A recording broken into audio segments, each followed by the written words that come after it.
Who are you, and what should people know about you? All right.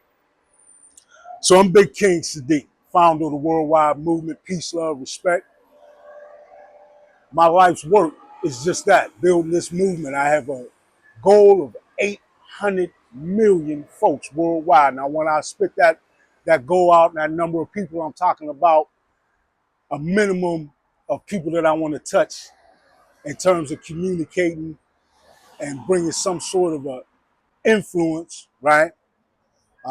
Surging powerfully forward and cementing in this new paradigm. We're in the middle of a paradigm shift, and I figure the best way to influence that paradigm shift is to influence the people in it to be their best selves so that we can all be positioned to live our best lives. Okay. You got your hands in a lot of different creative spaces. What comes first for you, and how did everything start growing from there? All right. So my music, right? I've been a hip hop artist since I was in the 5th grade. I'm 52 right now, right? Love the music, always have, always will. So please check out my first album. It's available right there on the YouTube channel. And the second album is actually just about completing to be released shortly.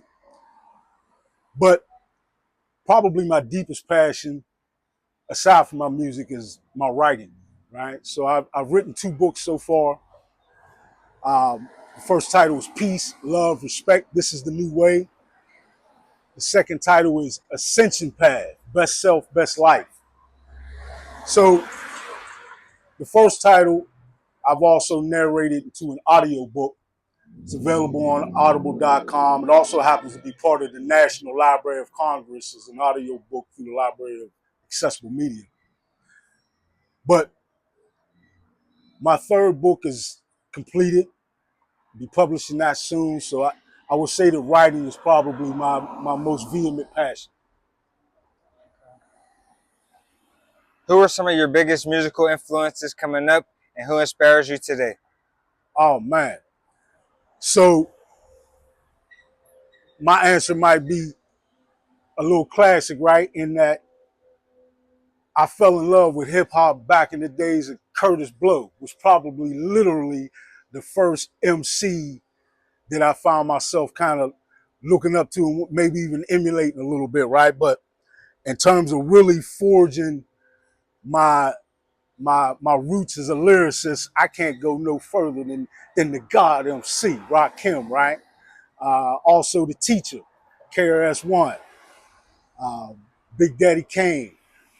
All those brothers not only impressed me with their incredible lyrical talent, but their subject matter and creativity just always inspired me and was something that I wanted to emulate. And I'd be remiss if I left out Tupac Shakur and Biggie, but certainly Tupac in terms of putting real feeling into my music and putting real depth into the meaning of my songs. I gotta attribute that to Tupac Shakur.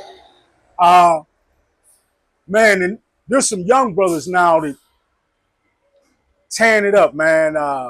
Brother Free Soul, Spiritual Tony, that whole group, whole I don't know if they necessarily a clique or whatever, but they all got a nice similar vibe and they're built with each other. Athon Blake. Um, it's a lot of cats, man. Probably, honestly, the most inspiring right now are the young people, my son. Because man, you'll hear something from him soon, but incredibly talented. Would you like to give your son a shout out, by the way, so we can know who that is? Sure. Double O, Jose. All right. But yeah, man, all the young people, to revise that answer just a little bit, man, the young people in general never cease to inspire me simply because I know everything that they had to go through that I didn't necessarily have to face coming up, or my generation. This generation has got so many societal targets on them, right? And ways that they are attacked through this society in itself. That just them surviving is a miracle, and thriving is to be commended. All right. When it comes to your own music, what do you want people to feel and understand when they hear it? Understand the meaning behind it, right? First of all, the force that pushes my music is love, true unconditional love. And the desire and the intent of my music is always to raise awareness, right? Um, a part of that is us getting back to knowing how to have a good time. I think that we should maintain, and some of us to some degree have lost the ability to allow music to let us feel good, huh? And that's something I want to bring back. If I can make a song and make somebody feel good, that made my day. If I can make a song that actually taught somebody something, that made my day. If I made a song somebody could dance and nod their head to, that made my day. All right. You're also an author. What originally pushed you to start expressing yourself through books? Okay, so man, strangely enough, I knew that I would be a writer. You can call it a vision, foreshadowing, or whatever. I knew I would be a writer when I was like a teenager. I didn't uh, plan on doing it at that time, and I didn't. But I had always had some sort of an affinity for writing, even early on in school, whatnot. Uh, in college, I didn't really apply myself all that great to what I went in for, which was engineering science. Was originally thinking about being an electrical engineer, and I never applied myself to that. But I always applied myself to my writing, different papers and so forth, and that just came natural. So all my instructors and whatnot always told me, if anything, you should probably switch over to English lit or something because you seem to have an affinity for writing. So it always was just something that was in me. And at this point in my life, after going through a divine awakening and being on this path of ascension and wanting to share that awareness with as much people as possible, my writing seems only appropriate. Blessed, right? Man. And funny you say that, even I that. said, let me check So, it out. Tell us about Blush and what it means to see that book earn third place recognition. right. So that word, even, I had to learn about um, through etymology, etymology in that line of research, right? Um, I know when most people say blessings, they're referring to a positive wish, right? Or bestowing upon you a hope that they want to see something good happen for you or to you, or that the Creator shine on you in some way. And that's fine because intention is the most important thing. But when you do the etymology, you look back and you understand that the roots go beyond even the early Germanic into how it was used in Mesopotamia, and in early pagan rituals, right?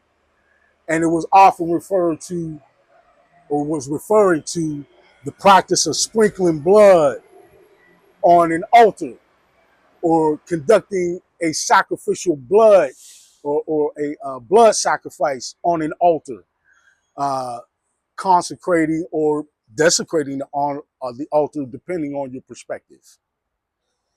For book two and book three, how have you grown as a writer compared to when you first started? Okay, so my process of writing is the same, right? In terms of the actual physical structure, or how I sort of build a book, made me think about that song that Weezy had years ago. "Build a Beat" was dope. But anyway, the way that I actually come about compiling a book is the same process still, but my vision for the book, my approach to each chapter, and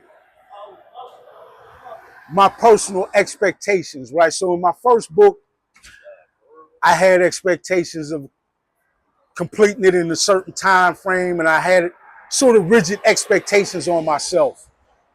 And now I think that my expectations on how I conduct my creative process are a lot more fluid. Is there a certain message or common thing connecting your books, music, and other things you create? Most certainly. So the central theme of my platform in the worldwide movement, peace, love, respect,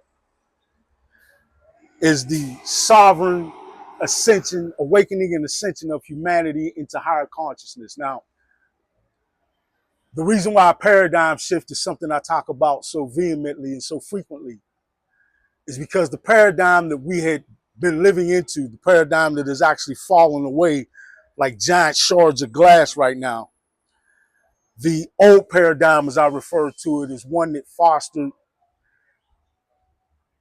a lot of misery, pain, hate, suffering, and the low vibrational frequency states of humanity. In fact, I'm gonna let this truck pass.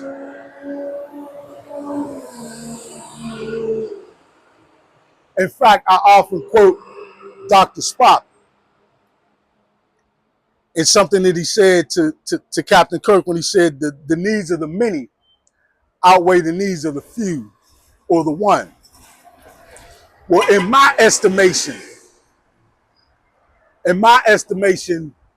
on this planet, we've been living in a paradigm that is backward in respect to that philosophy or that logic.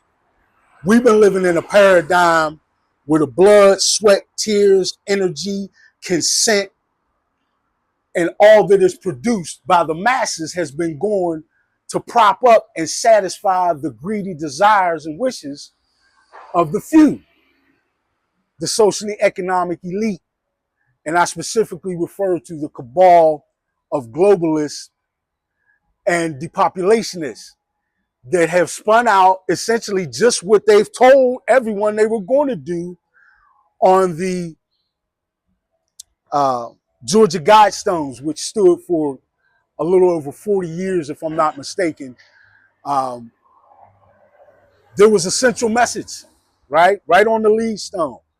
Their desire to see the world population apparently reduced to and maintained at no greater than 500 million folks. Now, everybody, let's understand clearly,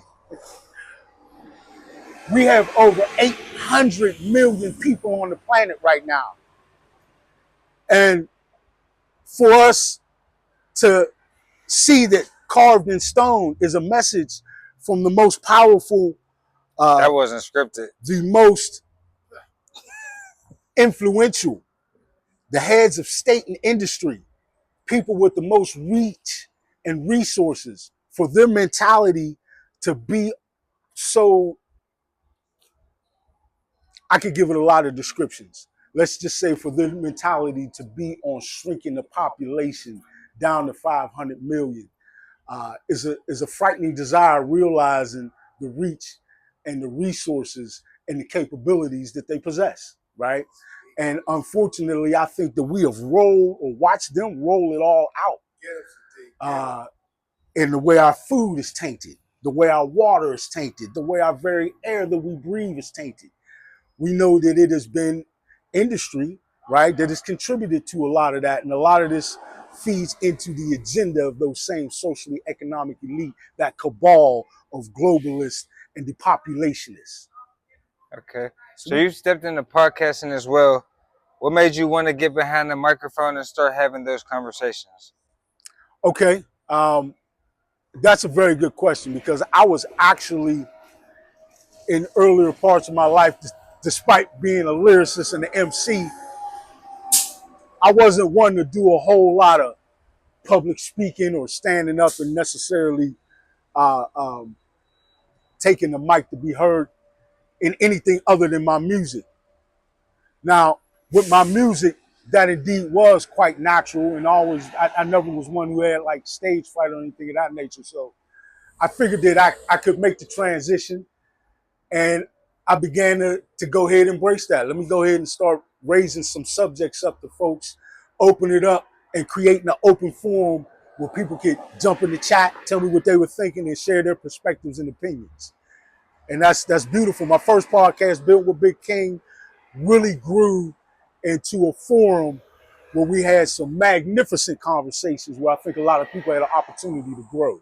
And now my second podcast is striving to do the same thing. That's what I'm talking about. Tell us about Tumble and what is what the podcast is about, and what do you want to grow or you want it to grow into? Okay, so the second podcast on rumble.com, folks, That's please Rumble, not check Tumble. out. My bad. Oh, it's all good. There's links, just so you know, everybody, there's links to all of my stuff right on my YouTube channel. There's actually a little section that says 7 more links. You just click on that, and there's a drop down, right? I have a rumble.com channel, and my podcast on there is titled Conspiracy Theories or Hidden Truth. Let's talk about it.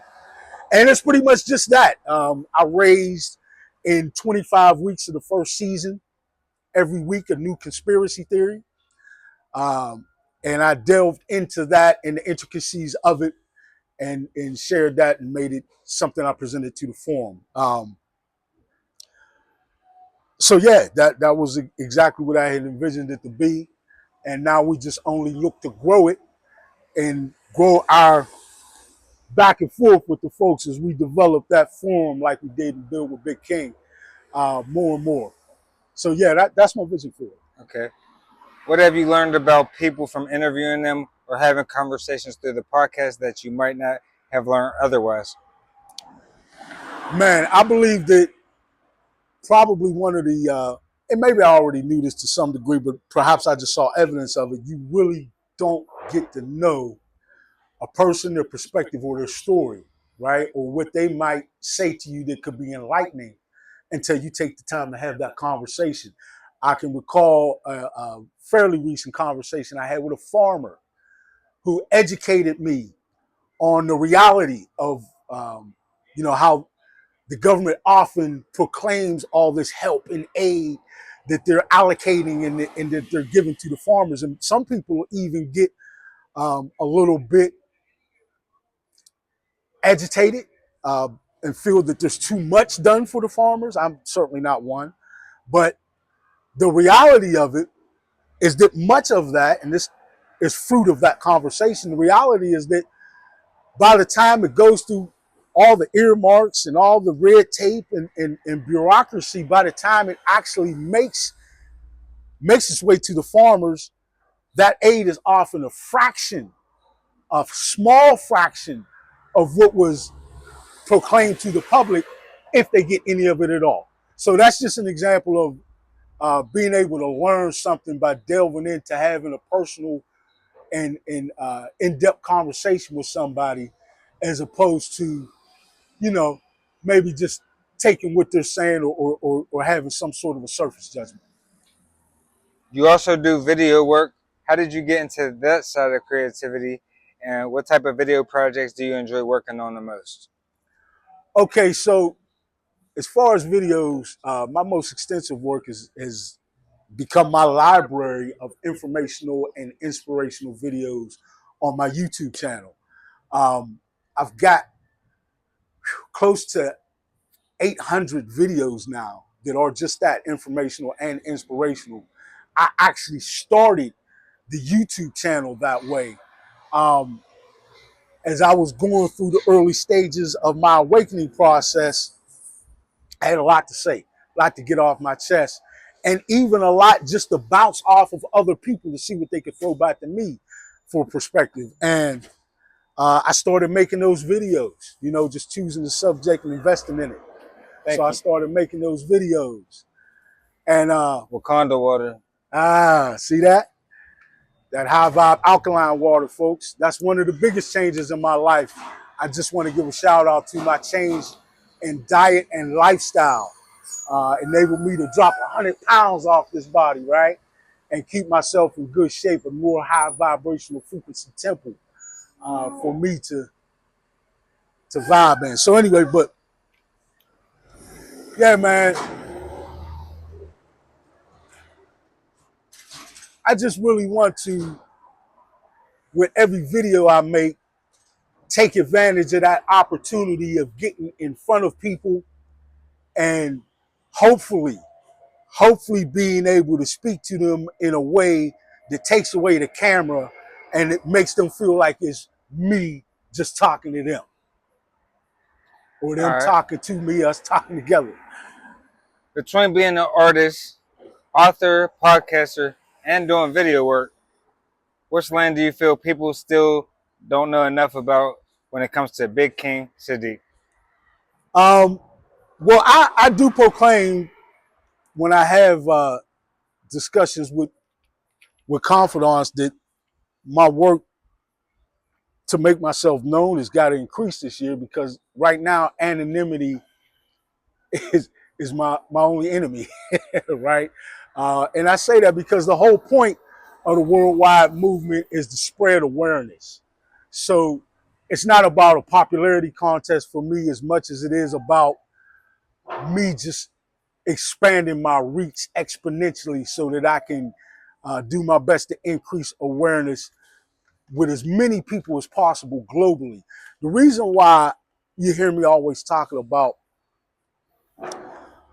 awareness and spreading awareness is because I vehemently believe that no problem can be solved without us investing energy, right? And investing as much as we possibly can to try to communicate what we got in here and in here